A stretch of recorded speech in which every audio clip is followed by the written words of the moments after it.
Muy buenas noches, estimada audiencia de FMRK, somos socios a la fuerza, 21 horas 8 minutos, mi nombre es Leus, a mi lado Luciano, buenas noches Lu, ¿cómo estás?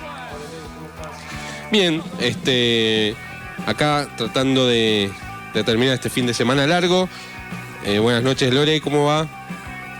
Nuestra operadora radial ajustándonos los micrófonos y... Bien, dispuestos a empezar un nuevo programa más de este ciclo que ya lleva 6 años ininterrumpidos y con apenas 4 ausencias al aire. Un programa donde intentamos llevar adelante un pensamiento político y establecer vínculos con los sectores de trabajadores que están en conflicto, llevan adelante el desarrollo de un proceso de organización para establecer mejores condiciones de trabajo para sus compañeros.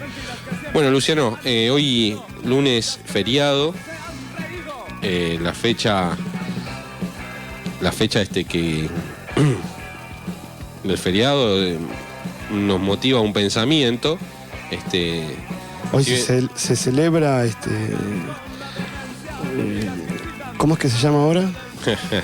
El Día de la Diversidad Cultural. El Día de la Diversidad Cultural. Sí, durante 18... ¿Cuántos años tuviste en la primaria, secundaria? Festejando el Día de la Raza, ¿no? Sí, y ahora cambiaron al Día de la Diversidad Cultural, ¿no? Me parece una decisión acertada, obviamente, pero bueno, no por eso vamos a dejar de... Pero cambió, digamos, hubo un cambio cultural al respecto, ¿no? Sí, obvio. Estos son procesos... No es una decisión de un gobierno, digamos. No. Se logró modificar cierto pensamiento, ¿no? Al respecto. Sí, yo creo que hay un desarrollo normalmente que lleva adelante los pueblos, si se quiere, los habitantes de una región que... creemos que en este caso, bueno, ha ido para el lado en el que nosotros estamos más políticamente de acuerdo, ¿no? En esto de que la conquista de América fue una muestra más de la forma en las que vamos a decirlo con todas las letras, el capitalismo hace su abordaje sobre las nuevas regiones que intenta conquistar, ¿no? Vos habías preparado algo y bueno, a ver, yo tengo me ayudás, pero algunos apuntes míos mentales. Yo estuve trabajando hoy de esta fecha. Toda la tarde en esto porque en realidad es algo que me pica siempre en la cabeza, ¿no? Es que justo hoy se me ocurrió relacionar de alguna manera o en la búsqueda de combatir, digamos, hay una frase que me estremece a mí, ¿no? O sea, que no hay que mirar para el pasado, hay que mirar para adelante. Yo soy de los que creen que para construir futuro y entender el presente y construir futuro hay que saber de dónde venimos, quién es quién, ¿no? Cómo, no es que de golpe caímos acá y bueno, a vos te tocó tener el 80% de la tierra en la Argentina y a mí nada. Y eso está bien, o sea, para mucha gente eso es así, bueno, ¿no? Entonces... ¿Sos un resentido? No, yo no soy un resentido. No, ni mucho menos. Yo no quiero saber nada con tener el 80% de la tierra, pero de alguna manera... Anoto, de alguna manera... lo que intenté hacer fue relacionar parte de la fecha que hoy se celebra, ¿no? Que tiene que ver con el genocidio de los pueblos originarios, con algunas de las disputas actuales de poder en la Argentina, ¿sí? Entonces, se me ocurrió, porque, insisto, me pica siempre en la cabeza, no es que tuve que pensar demasiado, llegar a la sociedad rural, ¿no? Y cómo la sociedad rural, financiando la campaña del desierto de Roca, se queda con gran parte de las tierras en nuestro país, ¿sí? Lo que hice fue buscar en internet y levanté 2 artículos de los cuales quiero leer un pedacito de cada uno, pero la idea mía es que este trabajito lo podamos seguir, lo podamos continuar en varios programas, porque hoy solamente vamos a hablar de la parte que tiene que ver de la acción de la sociedad rural en la conquista del desierto, que está relacionada con la fecha del 12 de octubre. Después hay mucha más tela para cortar, ¿no? Claro, porque bueno, yo venía diciendo, ¿no?, que esto de la conquista de América a través de Colón, y bueno, después estos procesos que fueron continuando, ¿no?, para llegar a la colonización completa del continente, ¿no?, que aún al día de hoy no se ha establecido, ¿no? No es un 100% todo el continente blanco, ni mucho menos. Sí, hoy recordaba eso a propósito de cómo han cambiado los tiempos, ¿no?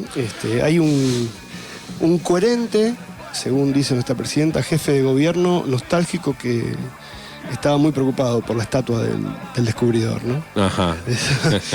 Pero está bueno porque es coherente, ¿no? Él representa sus intereses y está bien, o sea, se hace cargo. Sí. Peores son otros que no se hacen cargo y por lo bajo juegan a favor de esos intereses. Sí, está claro. Hay mucha gente que está de acuerdo con el intendente de la Ciudad de Buenos Aires y cree que hay cuestiones que pasan porque tienen que pasar y porque es una cuestión natural, mecanismos naturales, ¿no? En sí es que existe esto de lo natural. Pero bueno, tú dirás. Yo digo. Entonces, decía, para clavarlo bien esto en el tema actual, recordemos que en 2008 hubo un conflicto muy fuerte entre el gobierno de Cristina Fernández y las patronales del campo, que dejó ver o puso de manifiesto, porque ya existe lo que voy a decir, existió toda la vida, una grieta que divide en dos a la sociedad argentina, ¿no? Lo llamativo es, para mí, aquellos que somos parte de la clase dominada, que han apoyado a las patronales del campo. Entonces, yo lo que quiero es hacer un llamado a esa gente que no piensa como yo, y con todo el derecho del mundo no pensar como yo, simplemente a reflexionar sobre a quién estaban defendiendo. Entonces, creo que el que defiende desde la clase media o de la pequeña burguesía a la sociedad rural es porque realmente no sabe quién está defendiendo. Entonces, escribí esta frase hoy. Dice, antes de defender los intereses del campo, entre comillas, antes de escribir o suscribir frases como el campo es la Argentina, ¿no se les ocurrió pensar a quiénes representa la sociedad rural? Y ahí me fui y levanté un artículo que dice La Sociedad Rural Argentina por Guido Patricio Filippo. Este artículo es viejo, es de 2011, pero me pareció interesante porque tiene toda la historia muy resumida. Yo voy a leer 3 parrafitos. La Sociedad Rural Argentina surge en 1866 en medio de una de las tantas crisis que atravesó nuestro país en su historia.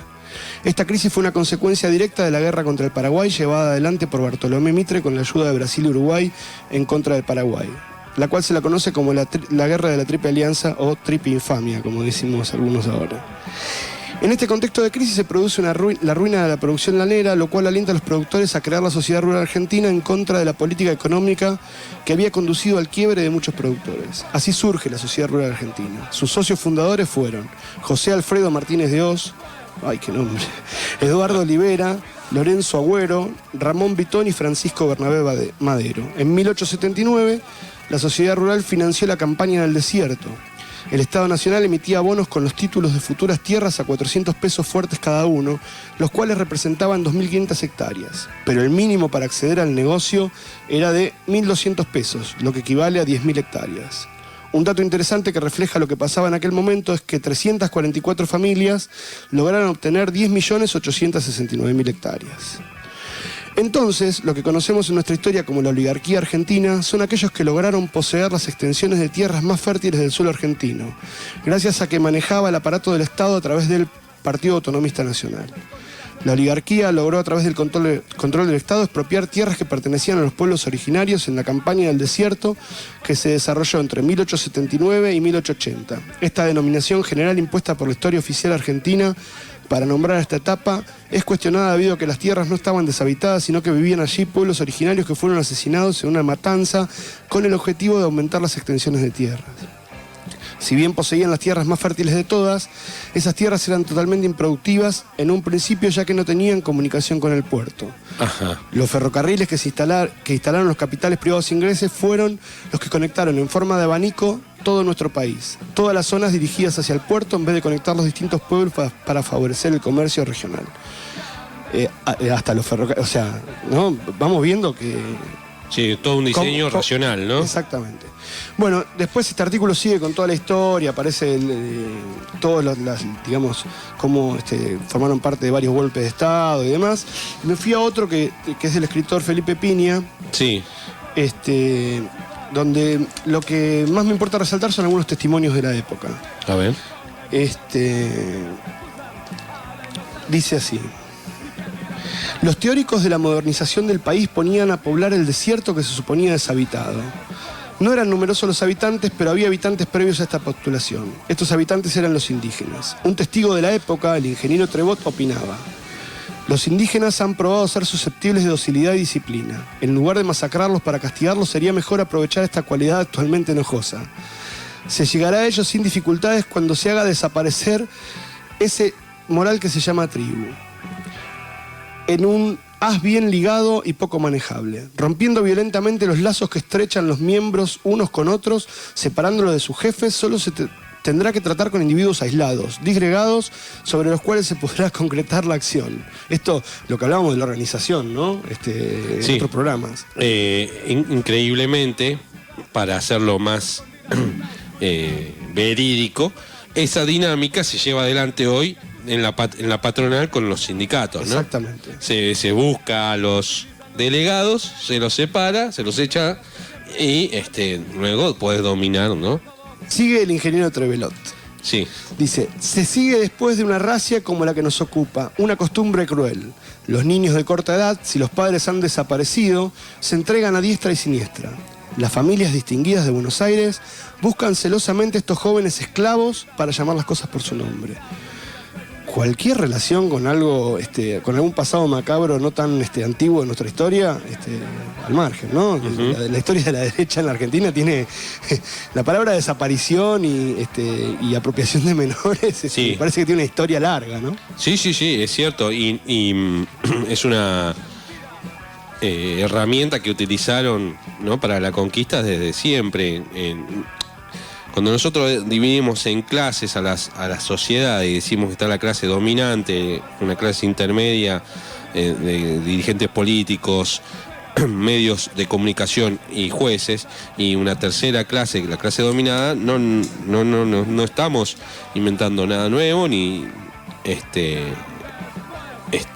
tratando de diseñar cosas irracionales, sino simplemente haciendo uso de la historia, viendo que se repiten los mecanismos de dominación. Exactamente. Bueno, y después levanté otros testimonios, están acá, no los levanté yo, los levanta Piña, sí. ¿No? Es el padre salesiano Alberto Agostini brindaba este panorama.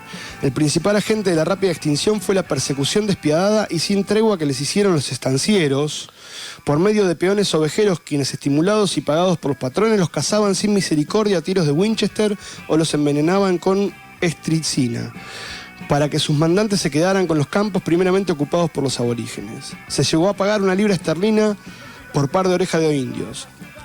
Al aparecer con vida algunos desorejados, se cambió la oferta a 1 libra por un par de testículos. Y tengo otro más que solamente voy a tomar un pedacito. 1 libra por un par de testículos. Sí. Claro. El general Vitorica no andaba con rodeos al explicar los objetivos de la conquista.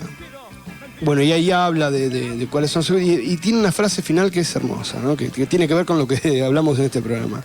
No dudo que estas tribus proporcionarán brazos baratos a la industria azucarera y a los obrajes de madera, como lo hacen algunos de ellos en las haciendas de Salta y Jujuy. Bien, impecable. Esto me recuerda, disculpa que te haga un paréntesis, sí, por supuesto. En Perú, en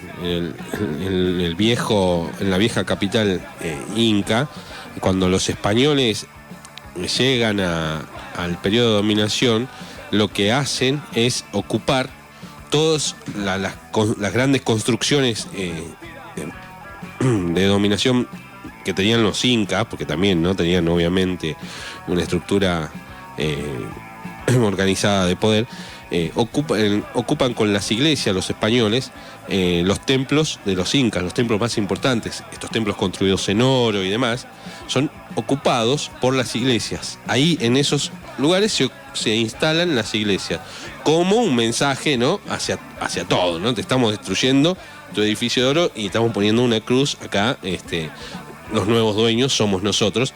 Y eso se repitió, ¿no? Yo lo vi de nuevo a ese mecanismo cuando el neoliberalismo ingresa a través, ¿no?,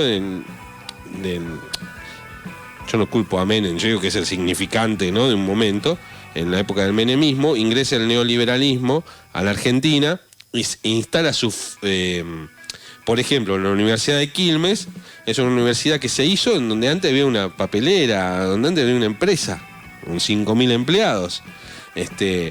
La Universidad de La Jaureche también, en los laboratorios IPF, tenían más de 5.000 empleados. La Universidad de Lanús, la Universidad de La Matanza.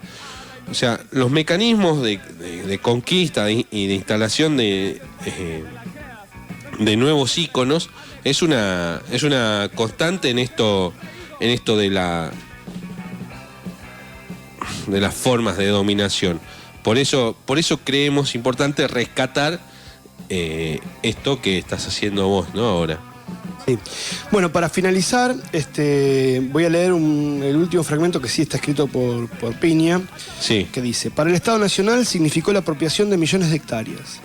Estas tierras fiscales, que según se había establecido en la ley de inmigración, serían destinadas al establecimiento de colonos y pequeños propietarios llegados de Europa, nuestros abuelos, ¿no? Los abuelos de la clase media, ¿no?, digámoslo. Sí.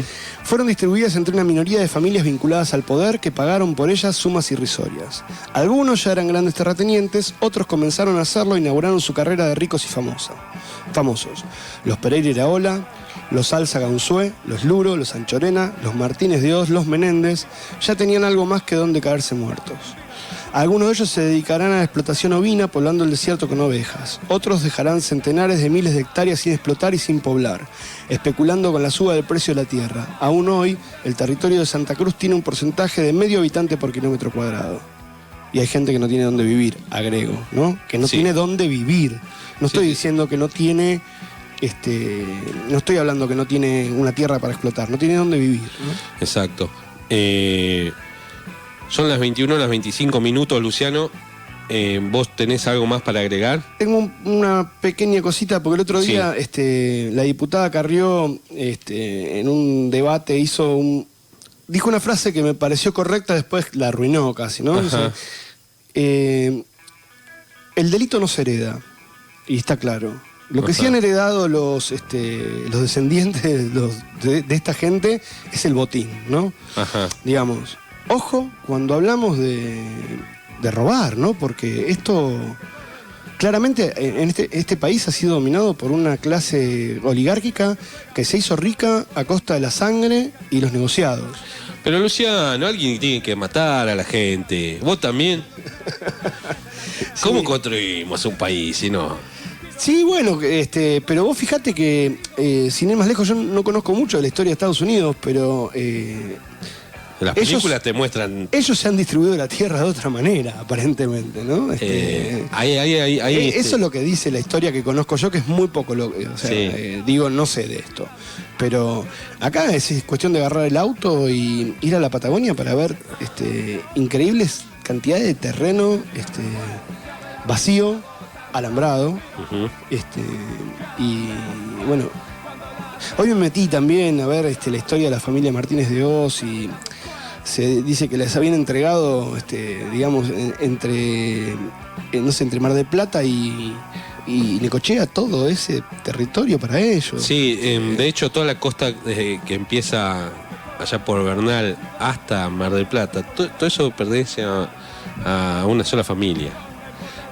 Ahora no recuerdo el apellido, lamentablemente, pero bueno, con este quilombo, ¿no?, de Techín y demás, salió a la luz ese dato, y hay un abogado de esa familia que anda queriendo parcelar, ¿no?, todos los lotes que ya están ocupados, obviamente, pero bueno, esa es la historia argentina.